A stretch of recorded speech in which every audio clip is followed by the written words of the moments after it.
আসসালামু আলাইকুম রহমতুল্লাহ বরকাতুহু। তে বন্ধুগণ, আশা করি আল্লাহ পাকের রসিম রহমতে সকলেই সহি সালামতে আছেন।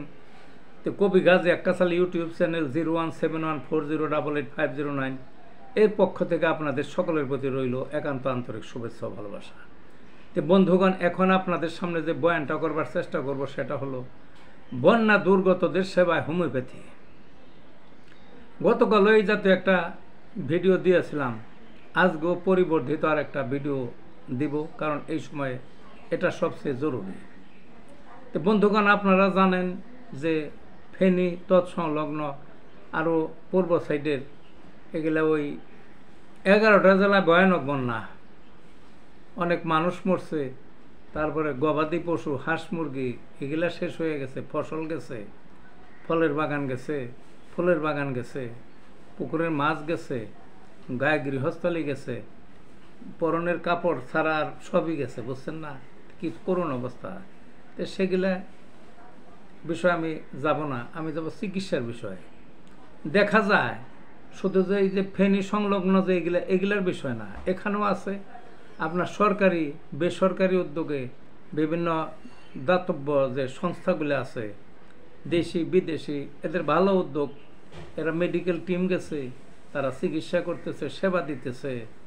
কিন্তু আমি যেটা বলবো, কিন্তু হোমিওপ্যাথি একটা বড় একটা বিষয়, কিন্তু 7,000-এর উপর ওষুধ আছে, কম না, বিশাল একটা সাবজেক্ট,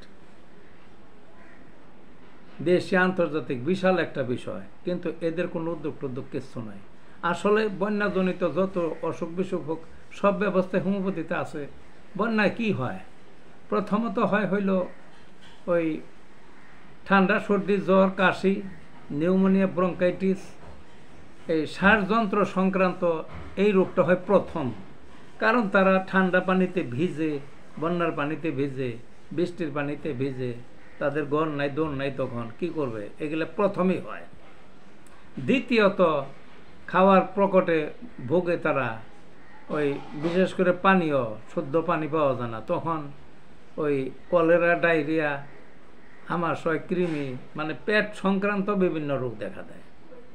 তারপর পাহাড় ধোয়া বা আরেক দেশের দূষিত পানি ওর মধ্যে আসে, ওইগুলো শরীরের মধ্যে লাগে, ওইগুলো চুপছে, ডুবছে, কি কষ্ট করছে, চর্মরোগ হয়। আরও অন্যান্য রোগ হতে পারে, বুঝলেন না?